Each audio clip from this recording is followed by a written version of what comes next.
네, 유튜브에서 이제 대학 과제였을 건데, 이 대학 과제를 보면 레고를 가지고 학생들에게 조별로 뭔가를 만들어 보라고 하고요. 그 다음에 그걸 통해서 여기 있는 것처럼 조립지 시설을 작성하게 했습니다. 그러면 이 조립지 시설을 다른 조에다 주고요. 그 조의 조원들이 이것만 읽고 저 모습을 만들어 보는 게 과제였어요. 네, 이렇게 만든 거에 대한 그 결과물이 어떤지 궁금하시죠? 실제로는 그 결과물이 이렇게 나왔습니다. 근데 여기 보이실지 모르겠지만 여기 됐어 하는 거 보이세요? 요 조 사람들은 이렇게만 만들고도 본인들은 100점짜리를 만들었다라고 생각한 거예요.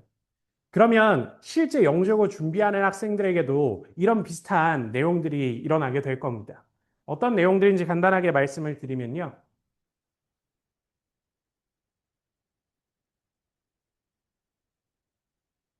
네. 일단 A조 같은 경우에는 어떤 문제가 있었냐라고 말씀을 드리면 머릿속으로는 본인이 알고 있어요. 뭐 학생들에게 비유를 한다고 하면 본인 머릿속에서는 내용이 정리가 된다라고 표현을 해요. 하지만 그거를 표현하지 못하는 경우가 A조에 해당합니다. 실제로 어젠가 그저께인가 글쓰기 수업을 하면서도 어떤 친구가 그런 얘기를 하더라고요. 머릿속으로는 본인이 완벽하다라고 생각하는데 실제로 글을 써보면 안 써진다고요. 그리고 실제로 본인이 완벽하게 썼다라고 생각하고 다시 한번 읽어보면 글쓰기가 형편없다라고 얘기를 하는 친구가 있어요. 실제 영재고 입시에서도 비슷한 일들이 일어납니다. 학생들은 머릿속으로 이 문제를 봤을 때, 이 문제의 답은 내가 안다. 정확하게 풀 수 있다. 라고 얘기를 하지만 실제로 쓴 답안을 보면 그렇지 않은 경우들이 많아요. 그래서 이거는 무엇의 문제라고 표현을 할 거냐면 전달의 실패라고 얘기를 해보겠습니다. 그 다음에 비조 같은 경우에는 아까 됐다 됐어 라고 얘기를 했잖아요. 학생들은 기본적으로 문제들을 봤을 때 본인이 알고 있는 것만 가지고 보통 생각하는 경우가 많기 때문에 자신이 다 맞췄다고 생각하는 그런 착각을 하는 친구들이 많아요. 보통 그런 착각하는 친구들이 어떤 얘기를 하게 되냐면 이번 시험이 너무 쉬웠다. 할만했다. 이런 얘기들을 하게 되죠. 근데 아시겠지만 그런 친구들일수록 점수가 생각만큼 나오진 않는다라는 사실을 아실 거예요. 그건 왜 그러냐면 본인이 틀렸다라는 사실을 인지하지 못했고요. 틀렸다고 한다면 어떤 부분이 틀렸는지 확인하지 못했기 때문에 그런 일들이 벌어진다라고 봐주시면 되겠습니다. 유튜브에 있는 내용을 가지고 정리를 하긴 했지만 실제 영재고 입시에서 학생들에게 가장 많이 일어나는 내용들이라고 판단해 주시면 되겠어요. 그러면 이제 요걸 가지고 간단하게 학생들이 자주 하는 질문을 추려보면요. 개념은 이해되는데 문제가 풀리지 않는다라고 하고 열심히 공부하는데 성적이 오르지 않는다라고 얘기를 하고요. 저의 예상과 시험 결과가 크게 차이가 난다라고도 얘기하고요. 공부할 시간이 너무 부족하다라고 얘기도 하게 됩니다. 근데 지금 이 내용을 자세히 설명드리기보단 이게 어떤 것들과 관련이 있는지 한번 확인해 보려고요.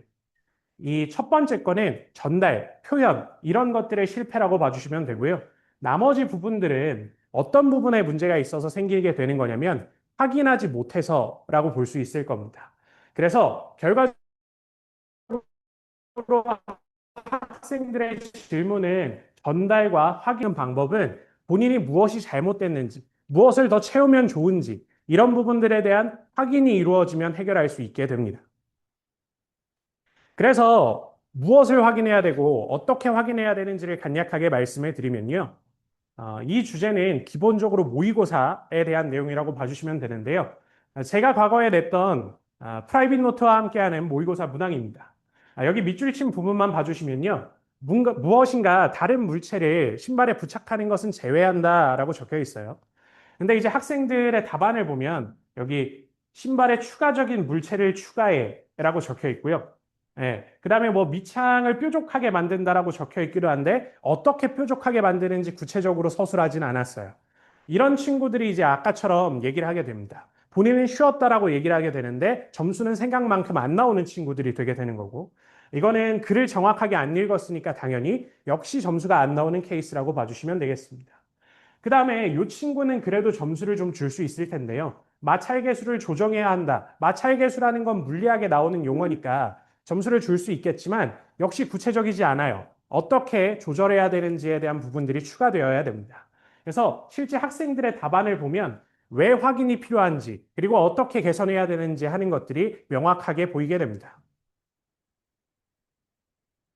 그래서 저희 모의고사를 간단하게 말씀을 드리면요. 시리우스랑 프라이빗 노트가 2023학년도부터 시작했던 전국 최초의 첨삭형 영재학교 모의고사라고 할 수 있을 텐데요. 왜 전국 최초의 첨삭형이라고 했냐면 실제로 과거의 모의고사들은 보통 첨삭을 해주지 않았어요.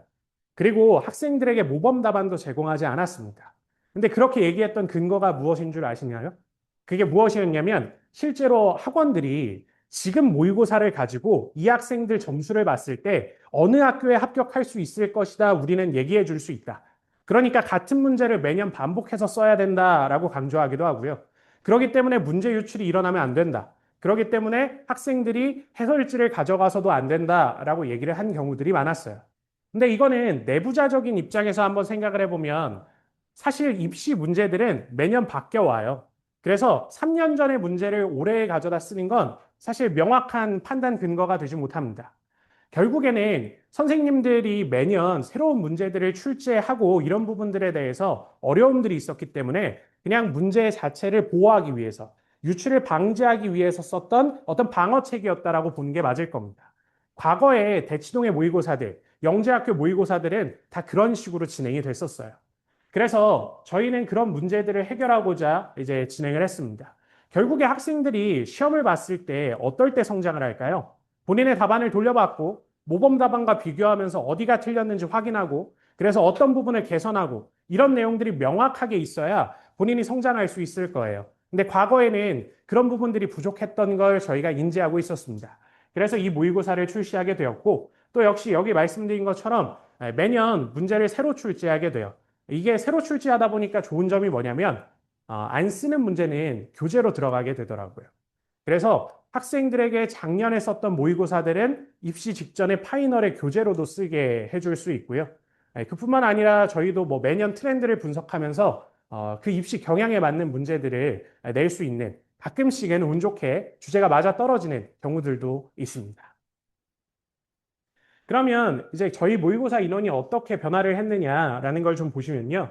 최다 응시 인원 같은 경우에는 2023학년도에는 201명이었어요. 근데 이제 점점 늘어서 이때는 이제 CMS랑 함께 하기 시작했고요. 그래서 852명이 되었는데 요번 입시 같은 경우에는 최다 응시 인원이 1200명이 넘어섰습니다.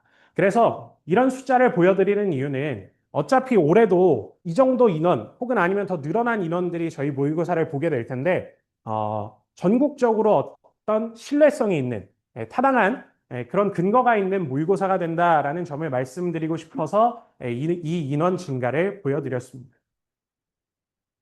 그러면 기본적으로 과거에 있었던 학원 자체 제작 모의고사들 같은 경우에는 아까 말씀드렸던 것처럼 그뭐 해설 및 피드백 영상이나 답안 첨삭이나 채점 기준표 같은 것들을 제공하지 않았었고요. 그렇기 때문에 학생들이 복습이나 확인에 어려움을 겪었었어요. 그리고 인원 자체도 뭐 저희 1000명 수준의 인원은 안 됐기 때문에 조금 객관적이지 않은 표본이라고 볼 수 있을 겁니다. 근데 저희 모의고사 같은 경우에는 전국 단위의 객관적인 표본이 되고요. 그다음에 해설 및 피드백 영상, 그리고 답안 첨삭, 채점 기준표 이런 것들도 모두 다 제공을 합니다. 그리고 학생들의 누적된 시험지랑 답안 채점 자료도 언제까지 볼 수 있느냐? 학생들이 입시를 치를 때까지 계속 볼 수 있게 공개가 되어 있습니다. 그래서 어떤 학생들 같은 경우에는 본인이 풀었던 답안들을 인쇄를 해서요. 그 첨삭된 부분까지 같이 인쇄를 해서 틀린 부분도 고쳐보고 그다음에 입시 직전에 외워도 보고 그렇게 진행을 하고 있습니다. 그러면 실제 학생들의 답안을 좀 볼게요. 학생 A 같은 경우에는 이게 경기형 문제여서 뭐좀 양이 많지는 않은데요. 일단 그 개념 자체가 거의 틀려서 점수가 0점이라는 걸 볼 수 있죠. 그래서 개념 암기 부족이 있었고 5개념이 드러나는 답안이었습니다. 근데 뭐 이런 답안에 대해서 사실 지도해 주는 건 쉬워요. 그냥 앉혀놓고 공부를 시키면 됩니다. 근데 이 학생을 한번 볼게요. 이 학생을 한번 보면 글씨 나름대로 예쁘게 썼죠. 그 다음에 글도 5줄이나 꼼꼼히 열심히 썼습니다. 근데 0점이에요. 그러면 이런 부분들에 대해서 학생들이 공부를 해야 영재고 입시에서 성공을 할 수 있는 겁니다. 왜 이런 문제가 생기느냐? 기본적으로 핵심 논리가 빠져 있고 그게 오류가 있기 때문에 점수를 줄 수 없었어요. 아무리 양을 많이 쓴다라고 하더라도 핵심 개념이 없고 키워드가 없으면 과학 시험 같은 경우에는 점수를 줄 수가 없습니다. 실제 영세고 입시에서도 마찬가지고요. 과거에 제가 가르쳤던 한 학생이 이제 어떤 영재고라고 말씀드리긴 어렵지만 영재고 시험을 보고 본인이 떨어져서 왜 떨어졌는지 궁금해서 직접 찾아가서 물어봤다고 합니다. 그랬더니 그 입학처에서 실제 답안지를 보여줄 수는 없지만 우리가 답안을 채점할 때는 순서가 있고 반드시 들어가야 되는 키워드들이 있다.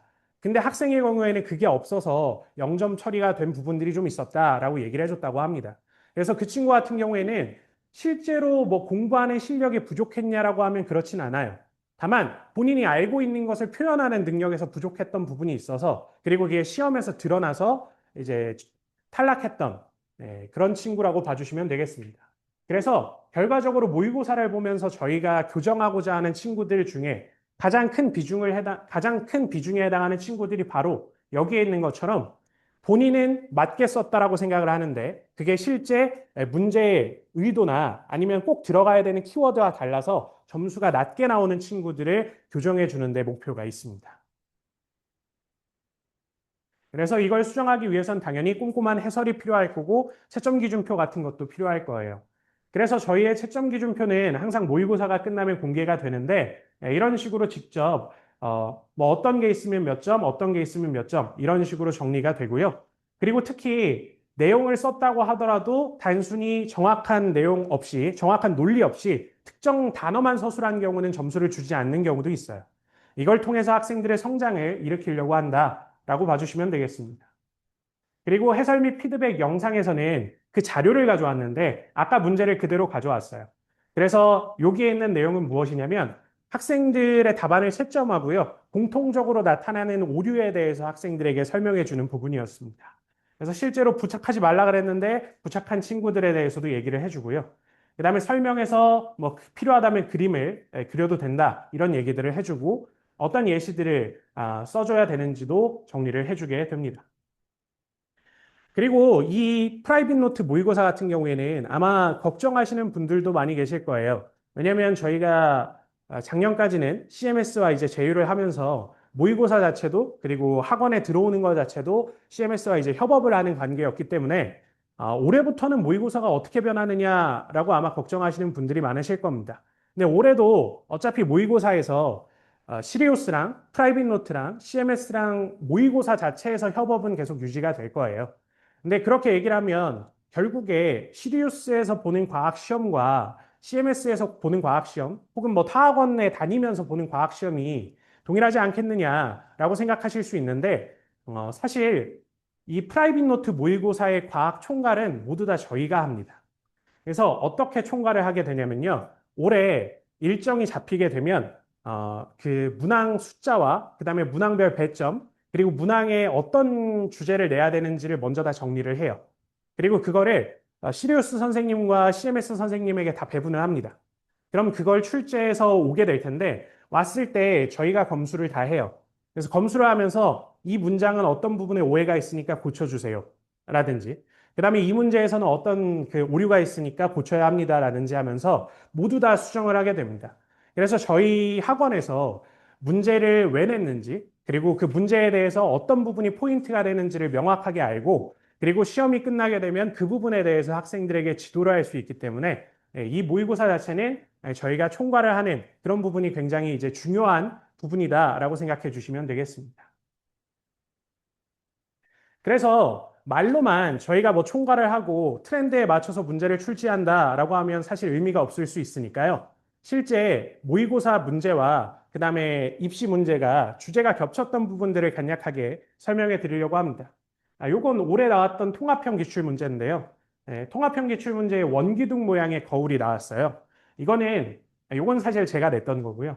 2023년에 모의고사에서 출제를 했었고 뭐 그 해에는 아쉽게도 맞지 않았지만 몇 년 뒤에 이제 동일한 주제가 출제가 된 걸 볼 수 있습니다. 그래서 학생들이 이게 소문항이 여러 개가 있었는데 그 중에 한 문항은 학생들에게 좀 그 용기를 북돋아 주고자 제가 이제 하트 모양이 보일 수 있게 문제를 실어놨었거든요. 그래서 학생들이 시험을 보고 나서 이 문제 기억나냐고 한 다음에 다들 이제 하트라고 대답을 해주더라고요. 그래서 그런 문제였고요.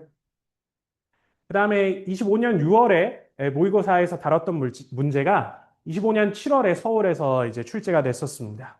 여기 보면 이제 물거미라고 나와 있는데요.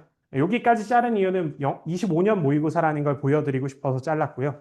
그 주제가 역시 서울의 기출로 나왔었습니다.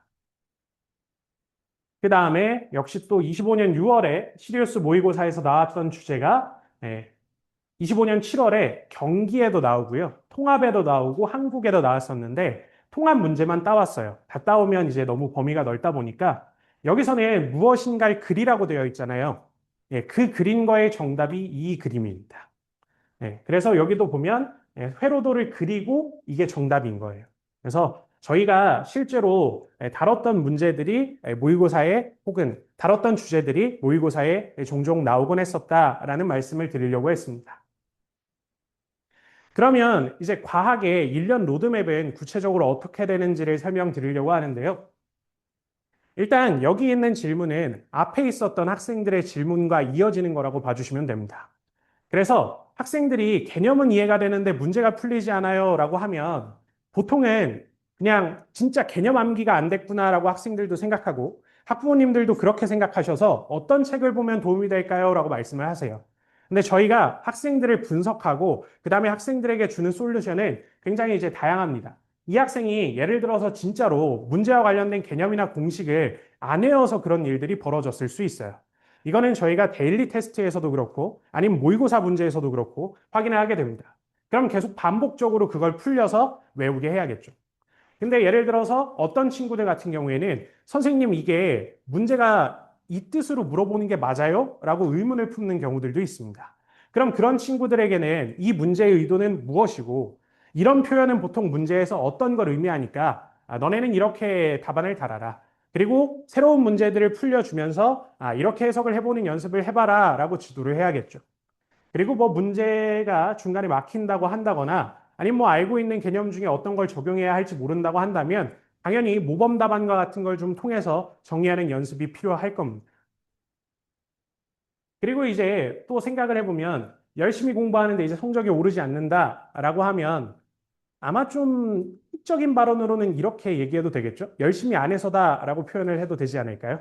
근데 사실 학생들은 다 열심히 합니다. 자기 나름대로는 다 열심히 해요.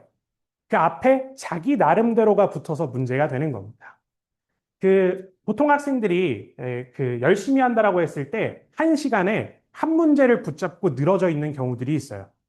그러고 나서 이제 집에 간 다음에 본인은 공부를 열심히 했다고 하죠. 그러면 실제로 머릿속에 남아있는 것들이 굉장히 많을까요? 그렇지 않을 겁니다.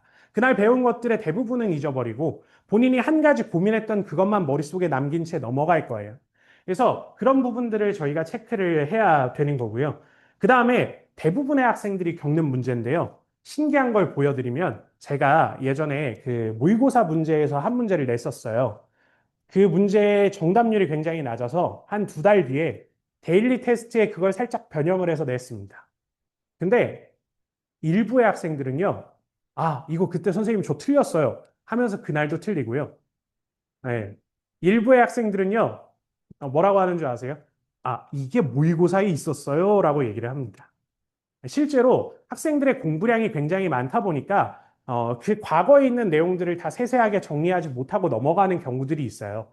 그런 부분들을 이제 저희가 체크하고 채워줘야 학생들이 성장할 수 있겠죠. 그 다음에 개념을 다른 사람에게 설명해 보지 않았다면 당연히 설명하는 연습을 해야 될 겁니다. 아마 학부모님들께서도 많이 아실 텐데요. 너 오늘 수업 이해됐어? 라고 하면 라고 할 거예요. 그래서 오늘 뭘 배웠는지 설명해 볼래? 라고 하면 설명을 못 할 겁니다. 그런 일들이 수업 시간에도 역시 일어나요. 오늘 이거 설명한 거 이해되나요? 라고 물어봤을 때 다 이해된다고 끄덕여요.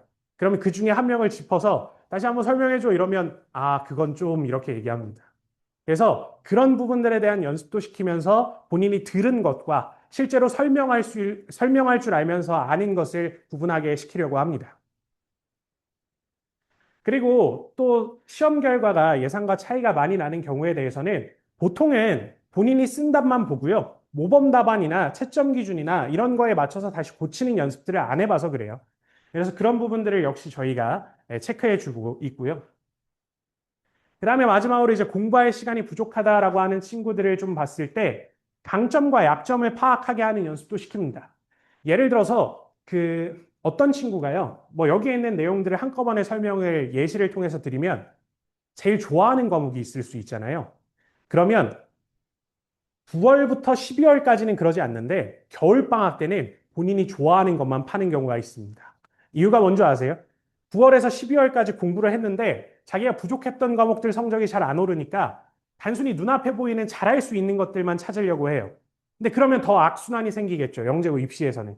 그런 경우에 대해서 저희가 학생들한테 얘기하죠. 넌 지금 이거 할 때가 아니다.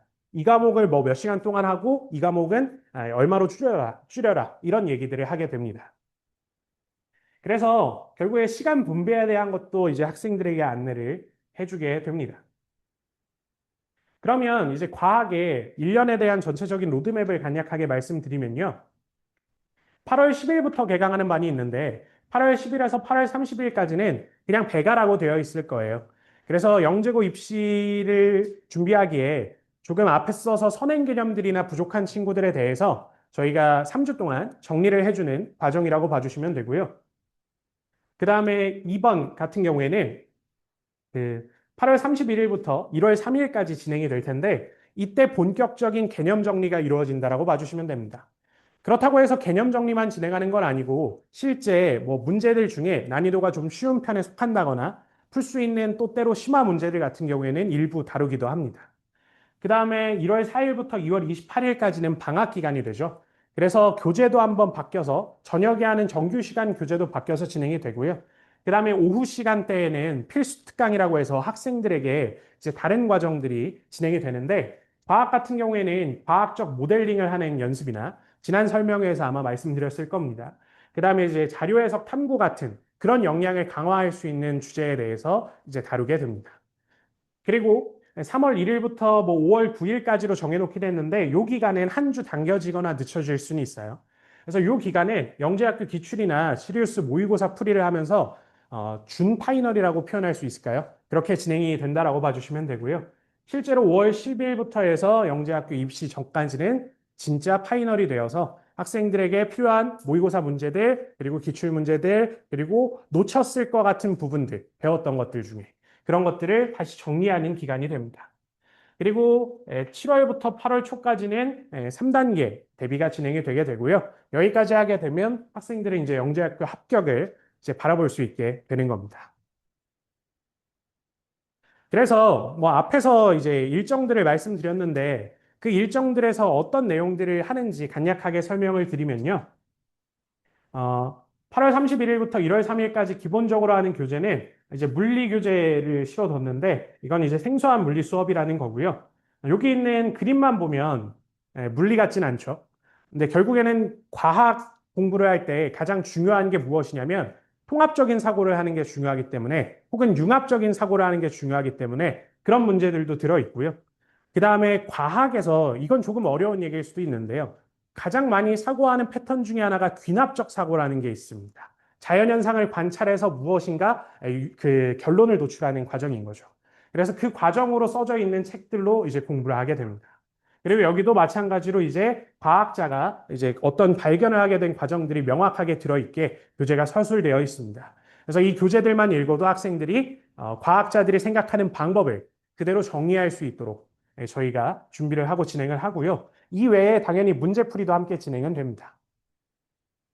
그 다음에 방학 때 하는 필수 특강 교재를 간단하게 말씀을 드리면요. 물리에서 쓰는 교재를 가져왔는데 뭐 단원이 여러 개가 있어요. 그래서 1단원은 창의적 탐구라고 해서 학생들이 자기소개서에 어떤 내용을 써야 되는지 어떤 주제를 써야 되는지 모르는 경우들이 있습니다. 그래서 그런 부분에 대해서 대비할 수 있도록 주변에서 어떻게 주제를 찾고 그 다음에 몇 개의 주제 예시를 분석해 보면서 어떻게 논리 전개를 해나가야 되는지 그런 부분들을 얘기해 주는 수업이라고 봐주시면 되고요. 그래서 지금은 여기에 있는 주제로 자소서를 쓰라고 하진 않아요. 근데 이 내용 중에 하나 있었던 게 뭐냐면 혹시 그 마블 어벤져스의 헐크 아세요? 주제 중에 하나가 헐크가 점프를 하게 되면 콘크리트 바닥에서 점프를 하게 되면 그 바닥이 부서질까 부서지지 않을까였어요. 그걸 이제 여러 가지 과학적 데이터로 검증해 가면서 계산도 하고 정리해보는 그런 문항이 있었는데 서울 쓴 어떤 친구가 그 내용을 그대로 썼어요. 합격해서 지금 잘 다닙니다. 잘 다니고는 있는데 그런 그 이후에는 이제 중복되면 안 되다 보니까 저희가 쓰진 말라고는 하지만 생각하는 방법들을 알려주는 수업이라고 봐주시면 되고요. 그 옆에 있는 내용은 여기에도 그렇게 탐구 과정만 있는 게 아니라 자료 해석도 필요하다 보니까 여러 가지 논문까지는 아니지만 과학 잡지나 이런 내용들을 가지고 정리해 놓은 것들이 있어요. 그걸 읽고 얘를 실어 놓은 것입니다. 그리고 3월 1일부터는 실전 대비랑 파이널 교재가 되는데, 그래서 기본 트레이닝이라는 거는 왜 들어있냐면 학생들이 이 시기쯤 되면 개념을 한 바퀴 돌리고 두 바퀴쯤 돌릴 때가 되었는데도 불구하고 놓친 부분들이 있어요. 그래서 그 놓친 부분들을 메꿀 수 있는 내용들이 기본 트레이닝이라는 부분에 들어간다고 봐주시면 되고요. 그 다음에 실전 트레이닝이라고 하는 부분은 실제 과거 시리우스 모의고사나 아니면 기출문제, 영저고 기출문제들이 들어있는 거라고 봐주시면 됩니다. 여기에 이제 그 석구람, 그 석빙고와 관련된 이제 주제가 나와 있는데요. 이 주제가 사실 중학교 책에 있어요. 그래서 그걸 가지고 모의고사 문제로 만들었던 거고, 올해 같은 경우에도 화학 문제로 관련돼서 출제가 됐었습니다. 그리고 이 과정을 전체적으로 진행을 하면서는 당연히 시리우스에서 데일리 테스트도 진행을 합니다. 뭐 물론 지금 문제와 해설과 답안은 다 다른 걸 실어 놓긴 했어요. 이제 문제 같은 경우에는 저희가 실제로 서술할 수 있는 형태로 주어져 있고요. 그 다음에 주변 자연 현상을 탐구해서 정리하는 형태, 혹은 아니면 뭐 그 푸는 문제라고 할지라도 그냥 암기해서 적는다기보다는 실제로 논리적인 사고가 드러날 수 있도록 그렇게 진행을 하고요.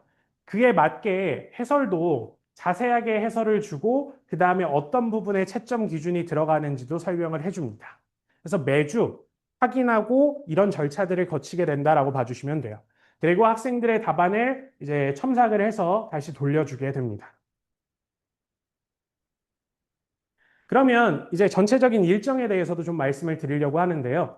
뭐, 요 안엔 역시 조금씩은 변동이 있을 수 있습니다. 평가 모의고사 같은 경우에는요, 10월 중순에 일단 성취도 평가라고 해서 이때는 모의고사라고 하진 않을 겁니다. 그동안 배운 것들에 대해서 간략하게 정리하는 시간을 가지도록 할 거고요. 그 다음에 11월 중순에는 오프라인 모의고사를 한번 진행을 하게 될 거예요. 그리고 12월 말부터는 올해 기준이고요. 뭐, 이게 연초로 넘어갈 수도 있긴 합니다. 그래서 이때는 시리우스랑 프라이빗 노트랑 그리고 CMS랑 진행하는 온라인 모의고사가 시작될 예정입니다. 그래서 이제 간담회 일정도 살펴보면요. 10월 중순에 있는 성취도 평가 결과를 가지고 이제 11월 초중순에 학부모 간담회를 진행을 하고요. 그 다음에 11월까지 진행됐던 모의고사나 그 다음에 12월 말에 진행됐던 모의고사 성적이 나오는 대로 그걸 가지고 겨울방학 기간 동안에 학생들하고 이제 간담회를 계속 진행합니다. 이게 간담회라고 이름을 잡은 이유가 뭐냐면요. 사실 학생들하고 소통을 계속 하긴 해요. 따로 뭐 쉬는 시간이나 아니면 뭐 수업 전에 불러서 학생들하고 얘기도 합니다. 근데 그렇게 얘기하는 것보다 예를 들어서 간담회다라고 하고 우리 시간 약속을 몇 시에 잡자 하고 학생들에게 오라고 하잖아요. 그럼 평소에는 장난치던 학생들도 갑자기 긴장을 하고 옵니다. 그러면서 정말 본인이 고민했던 게 무엇인지 좀 더 진솔하게 털어놓는 경우들이 있어요. 그래서 그런 유로 저희가 이런 간담회를 준비했다라고 봐주시면 되고요. 그리고 3월 말로 잡혀 있긴 한데 이때까지 이제 모의고사도 한 2회차, 3회차 누적이 되고 이쯤 되면 어떤 학교를 선택해야 할지 고민도 하시거든요. 그래서 그런 부분들에 대해서 학부모 간담회를 통해서 학교 추천도 좀 해드리고 하는 시기가 있다라고 봐주시면 되겠습니다. 그러면 제가 설명드릴 부분은 일단 여기까지였고요. 저희 박상훈 팀장님께서 수학에 대해서 이제 설명해 주실 겁니다.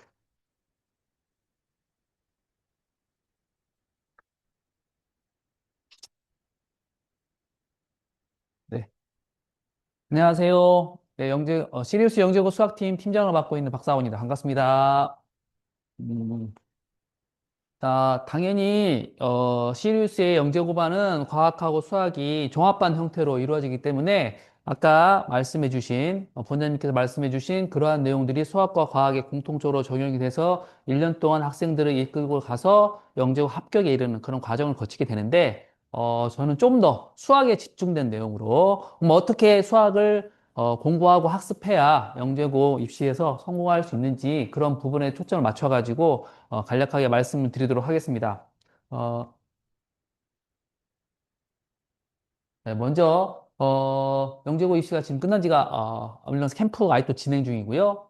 8월 초에 지금 캠프가 진행 중인데, 2차 지필고사, 제일 중요한 2차 지필고사 끝난 지가 얼마 안 돼서, 그럼 이러한 지필고사에 어떤 유형의 문제들이, 나오는지, 그거에 대해서 간략하게 말씀을 좀 드리도록 하겠습니다.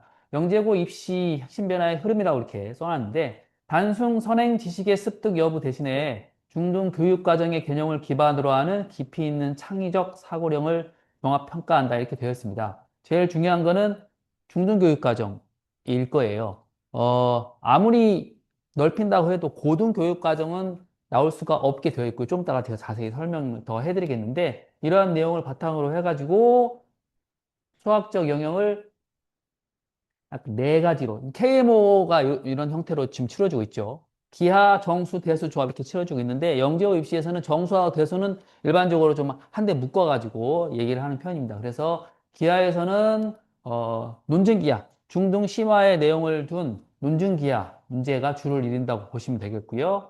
정수, 대수에서는 어, 정수를 기본적으로 조금 더 많이 좀 다루는 요새 추세인 것 같아요. 대수는 2차 함수까지가 범위가 되겠고요. 2차 함수 넘어가면 3차 함수나 고차 방식이 넘어가면 누가 봐도 고등 선행이라는 그러한 한계가 있기 때문에 대수는 일반적으로 2차 함수에서 범위를 다루는 그래가지고 조금 더 깊게 생각해야 되는 그런 문제들을 다루고 그다음에 정수 부분은 고등 과정에 딱히 없기 때문에 그 부분들을 좀 자유롭게 다룰 수가 있어서 요즘 그 부분들이 좀 확대되는 추세라고 보시면 될 것 같고요. 그럼 조합에서는 게임 이론, 뭐 격작점, 뭐 아니면 실생활 밀착형, 실제 생활에서 이런 상황에서 경우의 수를 좀 분류를 해보는 이런 식으로 문제들을 좀 다루고 있다고 보시면 될 것 같아요.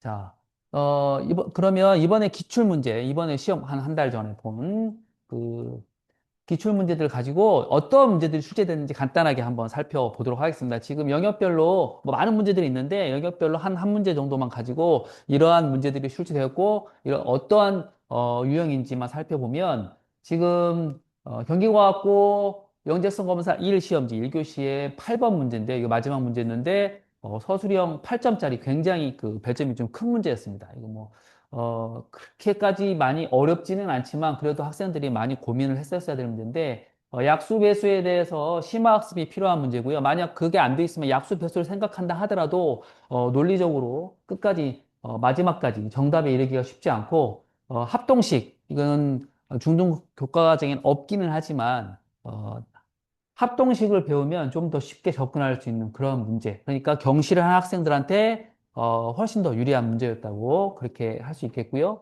그다음에 대수 문제, 대표적인 문제로 한과형 문제를 가져와 봤는데요. 한과형에 총 4문제였죠.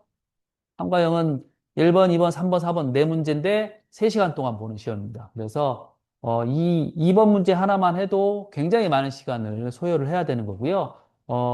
3번, 4번이 좀 많이 어려웠다고 하면 그래도 비교적 1번과 2번, 1번이 기하 문제인데 2번 문제는 그렇게까지 난이도가 높다고는 볼 수 없지만 2차 함수를 아까 말씀드린 대로 범위를 나눠서 차근차근 접근을 해야 돼서 공통수학 원의 심화학습, 공통수학 원은 기본적으로 중등 부분에, 중등 대수 부분에 심화학습된 내용, 이 부분이 많기 때문에 그러한 부분들을 얼마나 많이 공부를 했느냐, 이런, 그 부분을 살펴보는 문제라고 할 수 있겠습니다.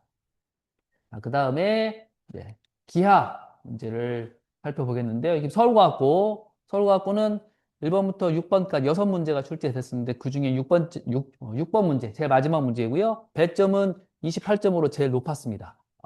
대신에 이제 한 문제, 기하는 한 문제만 나왔는데, 마지막 문제라는 그런 좀 상징적인 것도 있어서 아마 학생들이 시간을 많이 투자하기가 좀 어려워서 많이들 풀지 못했을 가능성이 많이 있는데요. 내용은 간단해 보입니다. 문제가 보면 이 중등 과정에서 무슨 심화 학습 A급이나 뭐 이런 문제들 보면 비슷한 그림처럼 보이는데 총 두 가지를 물어보는 거예요. FH 길이와 ABH 삼각형의 넓이를 구하는 건데 중등 심하지만 난이도가 굉장히 높고 흐름이 굉장히 긴 문제여서 처음에 쉽게 접근했다가도 한 가지 해결했는데 그 다음 해결이 안 되고 또 한 가지 해결했지만 그 다음 해결이 안 되고 좀 그러한 류의 문제라서 제한된 시간 내에 해결하려면 진짜 많은 문제들을 풀어보고 이러한 경험들이 많은 친구들이 풀어냈을 만한 그러한 문제라고 보시면 될 것 같아요. 제가 뭐 개인적으로 기하를 가르치기 때문에 기하에 대해서는 조금 더 말씀드리고 싶은 게 있는데 요번에 기하 시험에 약간 이슈가 있었어요. 한과형 시험이 몇 년 동안 기하가 출제되지 않다가 그래서 선생님들끼리는 이제 한과형은 기하 필요 없다. 이러한 말도 있었는데 한과형이 전격적으로 기하 문제가 나왔고요. 그다음에 경기과학고 영재서검사 이 시험지에 작도 문제가 출제가 됐는데요. 작도는 기하 선생님들은, 그러니까 가르치는 선생님들은 굉장히 필요하다고 느끼는데 학생들은 좀 그러한 필요성을 잘 못 느끼는 그러한 상황이거든요. 왜냐하면 거의 대부분의 학생들이 그림이 그려져 있는 문제를 접하기 때문에 그림이 이미 그려져 있기 때문에 그림을 그려라 하는 거에 대해서 많이 이렇게 와닿지 않는. 뭐 선생님 그림이 그려져 있는 거 해결하면 되는데 왜 굳이 그림을 그려야 되나요? 이렇게 얘기하는 경우가 많은데 실제 그림을 그림으로써 본인이 그 그림이 그려지기까지 과정을 이해하는데 가장 큰 도움이 되거든요. 이러한 부분들이 굉장히 중요하다고 생각되는데 작도 문제가 한 몇 년 동안 다루지 않으면서 작도 문제는 더 이상 영재고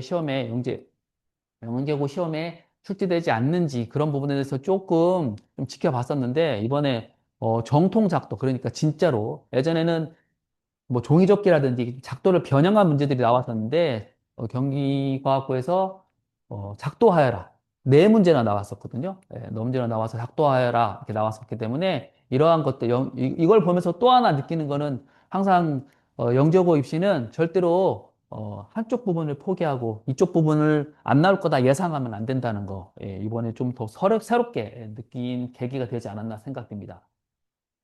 그 다음에 조합 문제 보겠는데요. 서울과학고 5번 문제였습니다.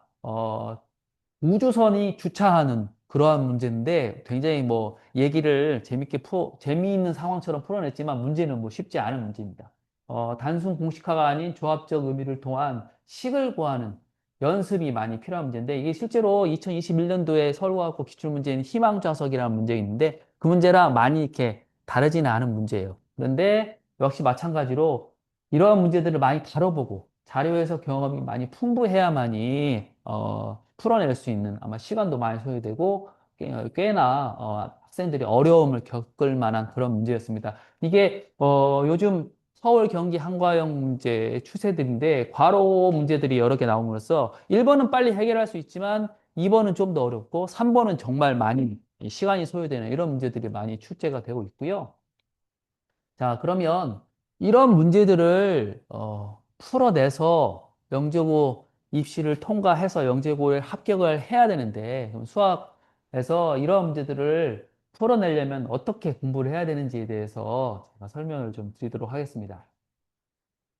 어, 어머니들이 많이 궁금해 하시는 게, 부모님께서 많이 궁금해 하시는 게, 영재고 시험이 다양하게 심지어 정보까지 나오는데, 이런 것들을 어떻게 대비해야 하냐, 그렇게 말씀하시는데 결국은 수학입니다. 이렇게 정보에 대해서 말씀을 드리면 서울과학고 2번, 3번 문제가 이번에 정보처럼 나왔는데요. 서울과학고 2번 문제는 정보 문제 정말 정보 문제처럼 보이긴 하지만 결국 그냥 논리 문제고 되게 또 오히려 좀 쉬운 문제였고요. 3번 문제 같은 경우에 어, 정보 문제처럼 의사 코드 얘기가 나오면서 학생들이 오해할 수 있지만 결국은 대수 문제였고요. 대수에서 격자점을 세는 문제인데 그러한 것들을 앞선 이런 형태로 한번 질문해보면 어떻게 생각할 수 있는지 그런 거에 또 물어봤다고 생각하시면 되고요. 결국은 수학이다. 근본은 다 수학이다. 이렇게 학교별로 유형이 다르지만 문제 호흡이 차이가 나죠. 서울과학고 특히 한과형 올해 4번 문제 같은 경우에는 문제만 8전지로 2페이지 문제였거든요. 학생들이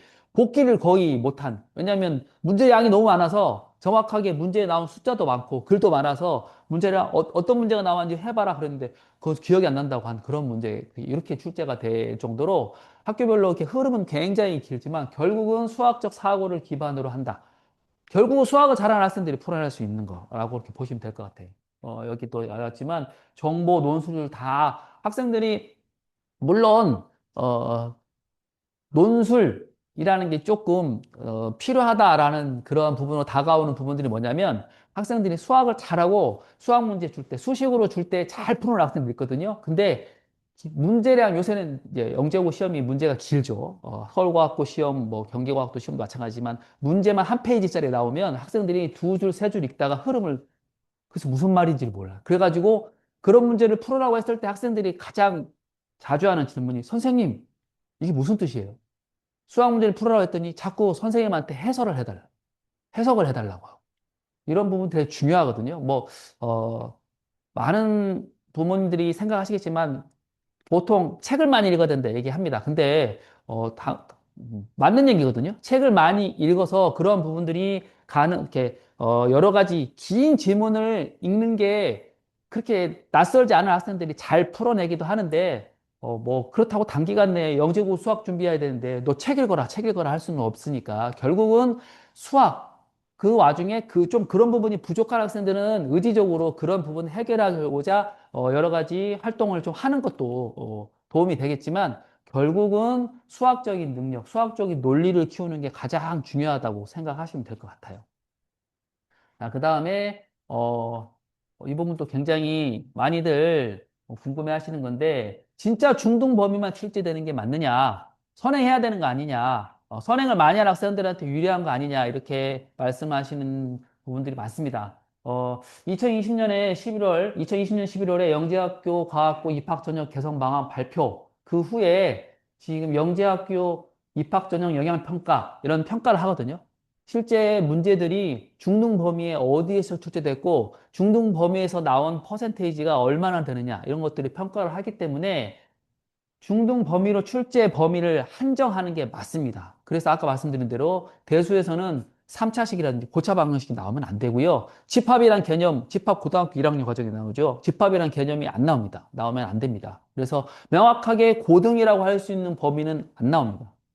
그러면 중등 심한은 너무 이렇게 제한적이고 쉬운 거 아니냐 그런데 진짜 말만 심하죠. 여기 나온 대로 고등 범위만 아니면 대학 과정에 나오는데도 고등 아닌데요? 라고 하고 그래서 많이 나오는 게 이제 기하와 조합이죠. 기하는 사실 그 고등 기하는 고등학교 3학년 때 배우는 고등 기하는 입체에서 정사형 문제 그리고 쌍곡선, 타원, 포물선 그리고 벡터 이 개념만 아니면 나머지 부분들은 다 기하는 중등 범위라고 보시면 되거든요. 이 부분들은 마음껏 출제할 수 있기 때문에 기하가 많이 출제가 됐었고요. 그 다음에 조합은 뭐 중복조합이나 여러 가지 내용이 나오면 고등 아니냐 얘기하겠지만 세면 되거든요. 어, 조합은 명확하게 세는 겁니다. 딱 두 가지만 하면 되죠. 중복되지 않게 그 다음에 빠지지 않게 두 가지를 어떻게 세냐 그거를 머릿속으로 정리하면서 빠르게 세기 위해서 이제 식을 도출해내는 그런 과정을 보는 거라서 실제로 범위에 제한을 둘 수가 없는 두 개가 좀 어려운 그런 상황에서 좀 많이 출제가 된다고 그렇게 보시면 될 것 같아요. 결국은 중요한 거는 중등 심하다 고등 범위는 아니다. 그래서 그러면 그럼 선행은 어디까지 해야 되고 선행을 얼마나 해야 되느냐 이게 이제 많이들 궁금해 하시는 내용이죠. 선행은 영재학교 입시에서 다뤄지는 부분에 도움을 받을 수 있는 내용은 대수, 그러니까 현행 고등학교 2학년 1학기 과정의 대수까지라고 저는 생각을 하고요. 여기 이 대수 교재에 크게 세 가지가 나오죠. 지수 로그와 삼각함수, 그리고 수열이 나오는데 로그는 절대로 필요가 없습니다. 로그는 개념 자체가 절대로 영재고 입시에 다뤄질 수가 없는 경우고요. 한 번도 다뤄지지 않았고요. 삼각함수와 수열은 삼각함수는 기하 문제를 풀 때. 근데 그 호도법 문제는 절대 다뤄지지 않기 때문에 호도법은 빼고 기하 문제를 풀 때 도움을 받기 위해서 좀 필요하고요. 그 다음에 수열은 조합 문제를 풀 때 도움을 받기 위해서 필요한데 역시 이조차도 좀 도움이 필요한 거지 하지 않았다고 해서 절대로 못 풀어내는 그런 부분은 아니라고 생각이 들고요. 당연히 미적분부터는 영재하고 입시와 아무런 관련이 없습니다. 아무리 많이 했어도 영재하고 입시에 도움이 안 되고요. 결국은 선행은 그러면 멈춰도 괜찮냐는 질문을 많이 하시는데 결국 고등학교 과정 선행은 영재고 입시는 상관이 없고요. 영재고 진학 이후를 위한 투자라고 생각하시면 될 것 같아요. 당연히 서행을 많이 한 학생들이 고등학교 가가지고 여러 가지 당연히 수학을 또 해야 되니까 또 고등학교 과정은 영재학교든 과학고든 일반고든 다 미적분이 중요하니까 그 부분들을 해결하는 데 도움을 많이 되겠지만 영재고 입시만 바라보면 선행을 그렇게 많이는 하지 않아도 된다. 이렇게 말씀을 드리면 되겠습니다. 그 다음에 중요한 게 빈틈을 줄이는 공부인데 아까 부원장님께서도 말씀을 하셨는데 특정 과목만 잘하는 친구 있습니다. 특정 과목만 재밌어하는 친구. 그래서 기하 선생님 입장에서 기하만 좋아하고 기하 시간만 눈 반짝반짝하는 학생들이 있어요. 나중에 선생님들께 말 들어보면 그 조합 시간에는 맨날 졸고 맨날 그 동태눈 하고 있고 막 그런 친구들이 있다고 하거든요. 정말 너무너무 달라진 모습, 다른 모습에 놀라기도 하는데 이런 모습을 보이면 사실 성공하기가 어렵습니다. 제 입장에서 제 수업을 잘 듣고 저만 따라오는 학생이 이쁘긴 하겠지만, 나중에 결국 성공하기 어렵기 때문에 자기가 부족한 부분을 메우기 위해서 다양한 유형의 기본 문제들. 그럴 때는 어려운 문제 풀면, 아, 안 되진 않지만 어려운 문제부터 접근하는 건 어렵죠. 왜? 안 풀리니까. 자기가 좋아하지도 않는데 어려운 문제부터 풀면 안 풀리니까 처음에 좀 걱정되더라고요. 선생님, 저 이렇게 영재고 입시 준비하는데 이렇게 어렵지 않은 문제 풀어도 되나요? 라고 하는데 결국은 쉬운 문제들을 해결해 나가면서 어려운 문제 접근해야지 처음부터 어려운 문제 푸는 건 이렇게 불가능하니까 그런 식으로 좀 과목별로 편차를 줄이고 빈틈을 줄이는 공부를 해야 되고요. 저희 시리우스 수학팀에서는 그걸 위해서 워크북 시스템을 도입해서 맨날 어려운 문제 풀면 학생들이 약간 그거를 심리적 위안이나 좀 멋스러움으로 생각하는 친구들이 있어요. 야, 내가 이렇게 어려운 문제 푼다. 맨날 어려운 문제 푸는 이런 학생들은 어떤 문제가 있냐면 내신 시험 문제 풀으라고 하면 자신이 어려운 걸 만들어가지고 함정을 팝니다. 막 그래가지고 오랫동안 고민해요. 내신 문제들 1분에 한 문제 풀어야 되거든요. 근데 1분에 10분에 한 문제 푸는 거 습관된 친구들이 습관이 잘못된 친구들이 자꾸 어렵게 문제를 풀려고 아니야 무슨 뭐가 있을 거야 이렇게 풀릴 리가 없어. 결국은 그러다가 내신도 막 망쳐오고 이런 경우가 있거든요. 수학을 잘하는 학생은 이렇게도 바라볼 수 있거든요. 쉬운 문제와 어려운 문제를 잘 구분할 수 있는 학생. 이게 진짜 수학 잘하는 학생. 아, 이거는 요거 물어보는 거네. 이거는 이게 몇 가지가 더 있을 것 같은데 이러한 것을 잘 캐치해내는 학생이 진짜 수학을 잘하는 학생이라서 그러한 부분들에 대해서 공부할 수 있게 어려운 문제 말고 쉬운 문제부터 빨리빨리 접근하게 이게 여러 번 쉬운 문제를 여러 번 풀리다 보면 쉬운 문제라고 하는 게 그 뭐 기본적으로 그 내신에 나오는 그런 문제 말고요. 중등 심화 문제, 한 문제 뭐 빠르게 한 2, 3분 내에 해결할 수 있는 문제 이런 문제들을 해결을 계속 하다가 그것들을 빠르게 더 빠르게 해결할 수 있는 그러한 능력이 되면 그런 것들을 바탕으로 어려운 문제도 계속해서 단계적으로 해결할 수 있는 힘이 생기거든요. 어려운 문제를 1단계, 2단계, 3단계, 4단계, 5단계 아까 그 서울과학고 기하 문제 같은 경우에는 거의 한 제가 풀이를 만들었는데 풀이 한 페이지까지 되더라고요. 풀이가 여러 단계로 접근해야 될 게 그런 것들을 어, 처음에 그런 한 단계 한 단계 해결하는데 시간이 많이 걸리는 학생들은 그거 해결이 안 돼요. 왜냐하면 지치거든요. 아무리 자기가 집중을 하려고 해도 이렇게 집중하는 시간이 오래 걸리면 특히 시험장에서, 현장에 가서 시험 보는데 그렇게 오랫동안 집중하는 게 굉장히 어렵거든요. 긴장이 많이 된 상황에서. 그래서 그러한 부분들을 위해서라도 어려운 문제와 쉬운 문제는 빨리빨리 해결하고 어려운 문제는 오래 고민할 수 있는 이런 훈련들이 계속해서 좀 병행해서 진행이 돼야 될 것 같아요. 자, 그 다음에, 역시 마찬가지로 아까 부원장님께서 잠깐 말씀을 하셨는데, 영재고 입시의 수학에서의 기본은 복습입니다. 어머니들이, 아니, 복습은 쉬운 거 할 때 해당하는 거 아닌가 생각이 드시겠지만, 어, 아까 말씀하셨을 때 시험 문제, 앞에 나왔던 시험 문제 뒤에 또 못 푼다고 하셨잖아요. 저도 그런 경험이 있거든요. 제가 모의고사를 겨울방학 때 예전에 좀 겨울방학 모의고사 자주 봤을 때가 있는데 모의고사 7번 중에 의도적으로 제가 한 문제를 약간 유형만 다르게 해서 3번을 낸 적이 있거든요. 근데 3번을 다 틀린 학생도 있었습니다. 3번을 다 틀린 학생도. 실제로 영재고 입시가 완전히 우리가 배우지 않은 정말 많이 동떨어진 게 나온 게 아니라 저희가 수업 시간 하는 거와 유사한 문제, 심지어 똑같은 문제도 나오거든요. 근데 내가 이미 문제를 풀어봤는데 그 문제가 출제됐음에도 불구하고 그걸 못 풀어서 자기가 그 합격하는데 어려움을 겪는다는 게, 참 말이 안 되죠. 실제로, 이거 대구학부 시험 본 학생이었는데, 이건 좀 대구학부 때, 그 영재학교 전환된 지 얼마 안 됐을 때, 대구학부 시험 본 학생이 저한테 와가지고, 선생님, 우리 수업 시간에 한 거 똑같은 문제 나왔어요. 그래가지고, 오야, 그럼 너 잘 받겠네? 그랬더니, 근데 틀렸어요. 그러더라고요. 똑같은 거 나온 것만 기억하고 문제 푸는 건 기억을 못 해가지고 틀렸다고 하더라고요. 좀 안타까운 상황인데, 어, 이런 게 반복되면 안 되거든요. 그러니까 계속해서 복습하면서 내가 이 문제 한 번 거쳐갔으면 그 문제가 다시 나왔을 때는 그래도 어느 정도 접근할 수 있게. 정말 새로운 문제처럼 계속해서 보는 게 아니라 한 번 학습한 것은 한 번 자기 것으로 만들어가지고 계속해서 그걸 기반으로 다른 것으로 나아갈 수 있는 그러한 학습이 중요하니까 복습이 정말 중요하다고 생각하시면 될 것 같고요. 역시 마찬가지로 얼마나 자신의 것으로 만드느냐가 정말 중요하다고 보시면 될 것 같아요. 그다음에 이제 서술형이죠. 뭐 영재고 입시 경기과학고에서는 단답형도 몇 개 나오지만 결국 단답형은 변별력이 그렇게 높지 않기 때문에 중요한 합격의 여부, 이렇게 성적의 편차는 서술형에서 자기가 알고 있는 것을 얼마나 정확하게 풀어내느냐. 논리적으로. 그렇죠? 이런 거 많이 있습니다. 선생님 답은 알겠어요. 이게 삼각형 문제가 나오면 아이들이 정말 머리를 기발하게 쓰죠. 그냥 정삼각형에 딱 해가지고 답은 얼마겠네라고 합니다.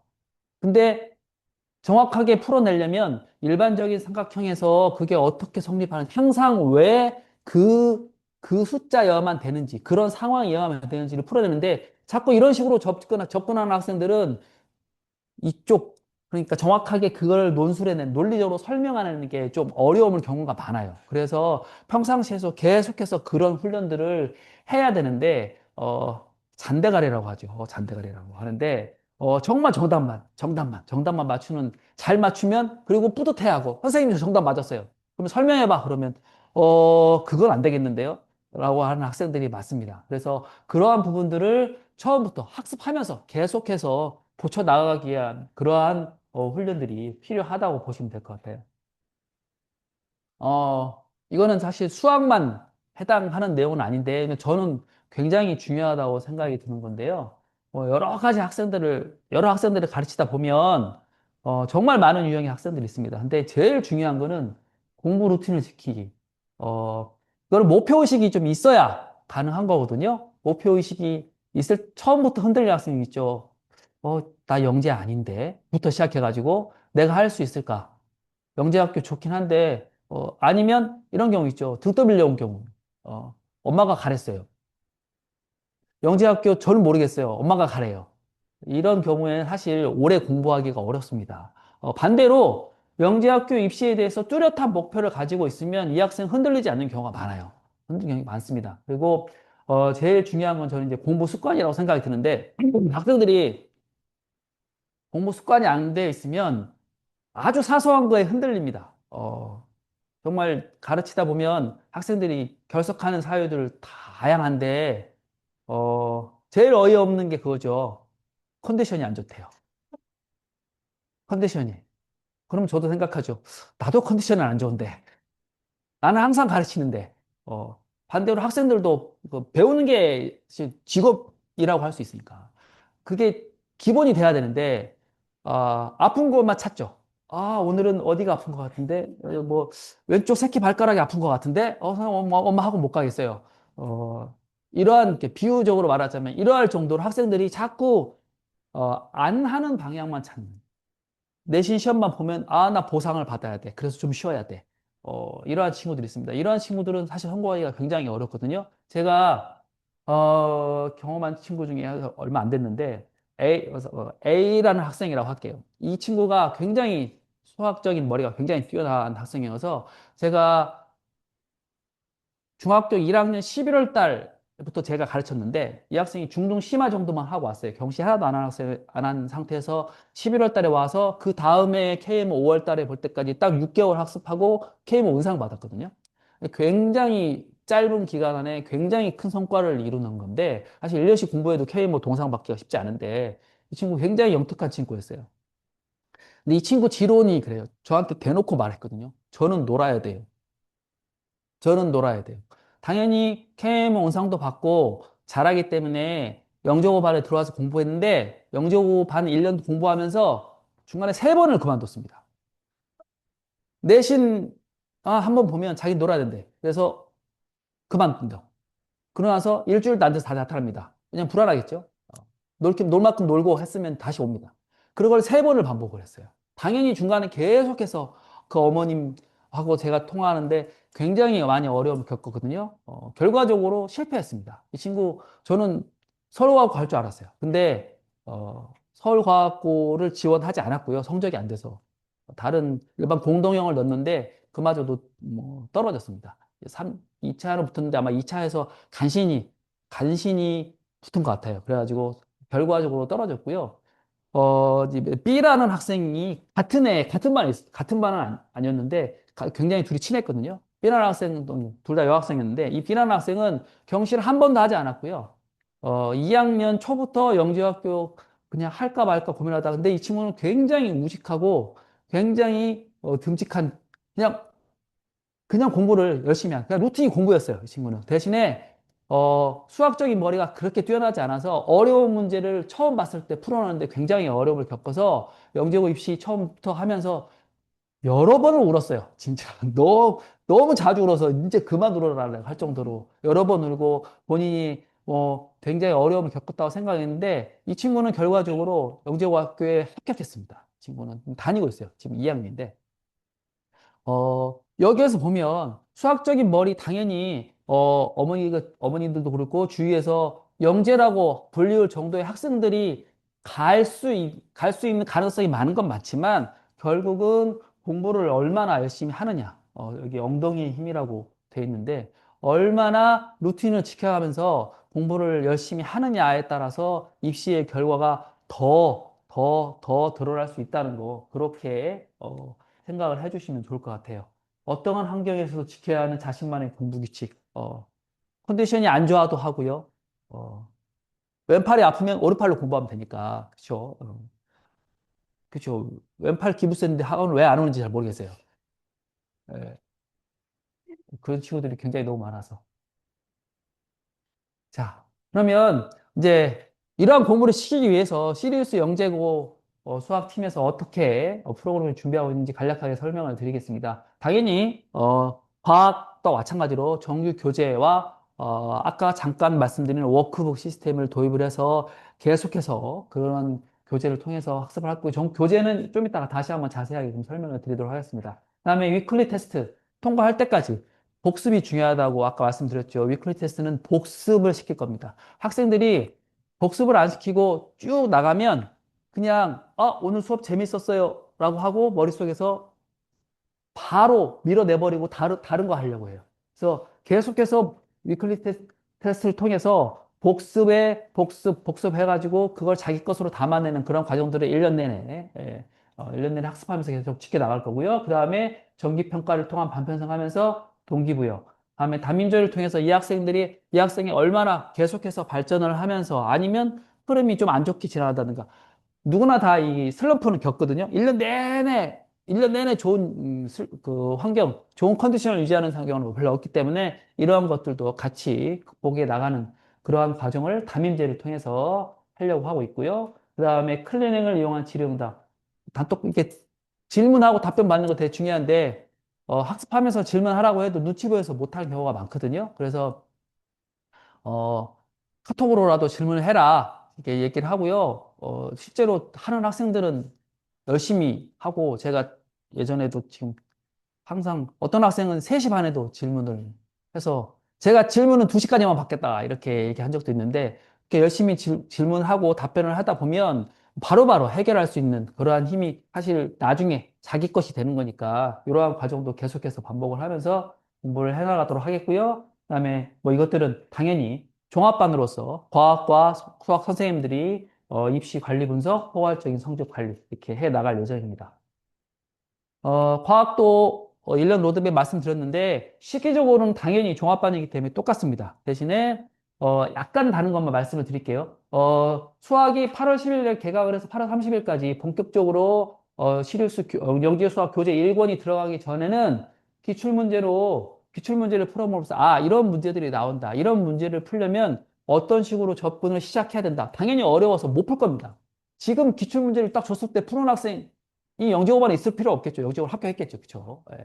영재고반에 처음 시작하면서 기출문제 풀기 어렵겠지만, 그래도 학생들이, 아, 이런 문제가 나온다. 이런 문제를 풀어야 된다를 알고 하는 거와 모르고 하는 건 차이가 있기 때문에, 그러한 과정을 거칠 거고요. 그 다음에 2단계부터는 영재수학 1권 교재에서는 이론들, 정수대수, 기하, 조합의 이론들을 가지고 이론을 학습하면서 그 이론을 가지고 풀 수 있는 문제들, 그런 내용들을 음, 공부를 할 거고요. 스텝 3에서는 실전 문제로 이론을 다지는 그런 과정과 함께 방학 특강으로 수학에서는 기출 문제를 풀 겁니다. 예전부터 좀 해왔던 중요한 기출 문제들이 굉장히 많기 때문에 그 중에서도 지금까지도 꼭 필요한 꼭 풀어봐야 되는 그런 문제들을 가지고 방학 특강으로서 기출 문제들을 다뤄볼 거고요. 그 다음 과정은 당연히 다양한 유형의 문제풀이 기출 문제 다 포함해서 여러 가지 풀 거고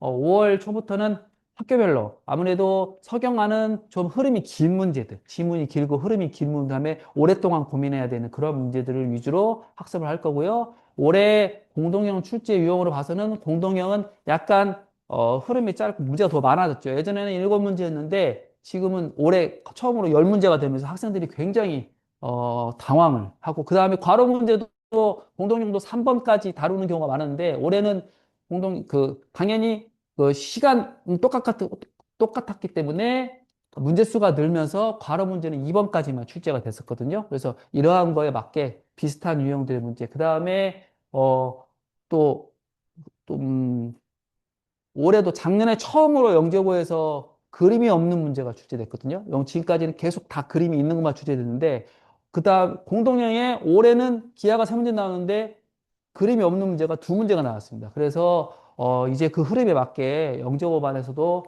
그림을 그려서 직접 그려가면서 문제를 푸는 그런 훈련도 같이 병행해서 이러한 시기에 뭐 그 전에도 쭉 하겠지만 특히 이제 학교별로 수업을 할 때는 그러한 거에 포커스를 맞춰서 공부를 해야 될 것 같고요. 그 다음에 이제 3단계 캠프까지 거쳐가지고 최종 합격에 이르는 이러한 과정으로 공부를 하게 될 예정입니다. 자, 시리우스 영재 수학 교재는 그러한 로드맵에 맞게 총 4단계로 나눠져 가지고 1권은 이론들. 지금 1권하고 2권은 A권, B권으로 좀 나눠져서 왜냐하면 A권은 처음에 케일보를 공부를 했고 케어에서 일정 정도 성과까지 이뤘고 학습량이 많이 된 친구들은 A권을 통해서 심화 이론, 그다음에 영재고에서 필요한 좀 어려운 이론들을 바로 들어갈 수 있고요. 그러지 않은 학생들 꽤 많죠. 그렇죠? KM을 경험 안 했는데 영재고 준비할 수 있나요? 근데 충분히 할 수 있습니다. 대신에 그 친구들은 KM에 나오는 이론들 이런 것들이 아직 접해보지 않은 이론들이 많이 있기 때문에 그런 부분을 위주로 해서 같이 쭉 나갈 수 있도록 공부할 거고요. 그 다음에 1, 2월도 마찬가지로 이 친구들이 지금 B권을 본 친구들이 바로 막 어려운 문제까지 접근하기는 어려우니까 그러한 것들을 감안해서 2권까지는 A권, B권 나눠서 학습을 하다가 이제 3월부터는 이제는 7월 초에 마지막 있는 시험까지 어차피 똑같은 시험으로 치를 거라서 3월부터는 같은 교재로 해가지고 4권까지 해가지고 1년 정도의 학습을 마칠 예정이고요. 이러한 과정을 거쳐서 과학 학습과 더불어 수학 영재고 입시 때까지 영재고 입시에 성공할 수 있도록 열심히 가르칠 예정입니다. 자, 수학에 대한 얘기는 여기까지 말씀드리겠고요. 부원장님 모셔가지고 마지막 부분 1년 후 합격이라는 증거 요거에 대해서 말씀을 드리도록 하겠습니다.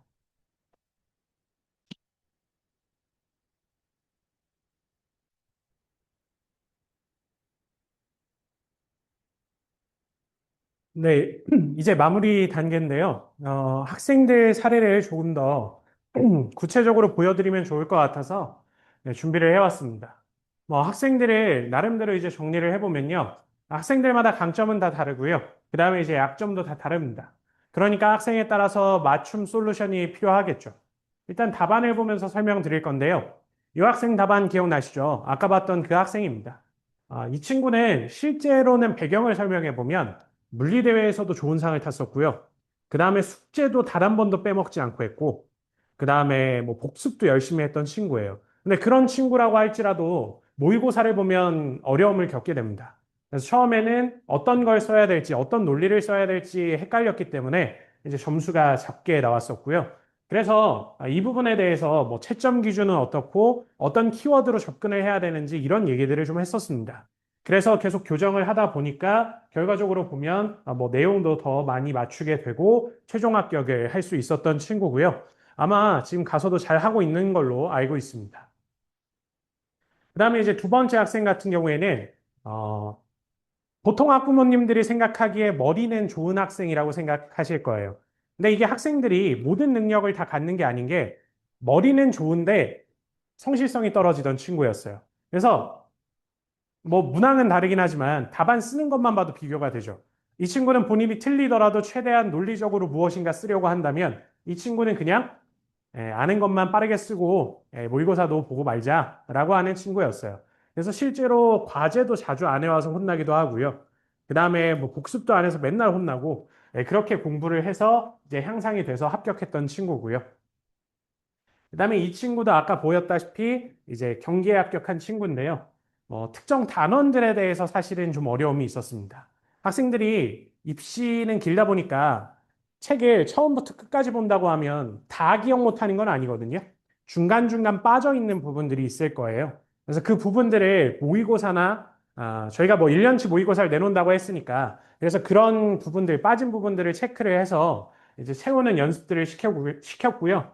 그래서 역시 최종 합격을 할 수 있었고 그 다음에 이 친구 같은 경우에는 여학생이었어요. 여학생임을 먼저 밝히는 이유는 본인의 감정 상태 표현을 많이 했습니다. 네, 수업에 와서 선생님 저는 이제 끝난 것 같아요. 네, 라든지 그 다음에 와서 어느 날은 너무 문제가 잘 풀린대요. 그래서 너무 기뻐해요. 근데 다음 시간에 오면 역시 저는 또 끝난 것 같아요. 라고 한다든지.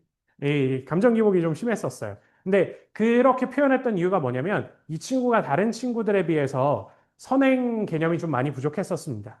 그러다 보니까 아는 게 나오면 나름 논리적으로 쓸 수 있었던 친구였거든요. 근데 아예 모르는 게 나오면 답안을 못 쓰니까 맨날 그런 식으로 표현을 했던 거죠. 그래도 그럴 때마다 달래도 보고 어떨 때는 이제 정확한 솔루션도 주고요. 그렇게 해서 최종적으로는 이제 합격해서 이제 영재학교를 잘 다니고 있습니다. 이런 친구들이 이제 저희의 합격생들인데 이걸 보여드리면서 결과적으로 말씀드리고 싶었던 거는 어차피 이제 새로운 입시가 시작될 텐데 학생들마다 뭐 경향성이나 능력치나 이런 것들은 다 다를 거예요. 근데 그 배경 안에서 어찌됐든 저희 학원 선생님들이 최대한 노력을 통해서 합격, 그리고 더 나아가서 성장이라는 걸 좀 이루고 싶다라는 말씀을 드리고 싶었고요. 요거는 지난 설명회 때 실어둔 건데 제가 마지막에 읽지를 못해서 요걸로 마무리를 하려고 하고요. 다음 설명회 마무리는 이거랑 똑같지 않습니다. 이미 만들어 뒀어요, 그거는. 그래서 네, 요거는 읽어보면요. 어, 교육을 하면서는 항상 그런 생각을 하게 돼요. 왜 가르치는가? 뭐, 누군가는 그런 얘기를 할 거예요. 뭐, 학원도 사교육이니까 결국에 이익을 추구할 수밖에 없고, 그렇게 학생들을 가르치는 거 아니냐라고 생각할 텐데, 저는 그렇게 가르치면 오래 못하는 것 같아요.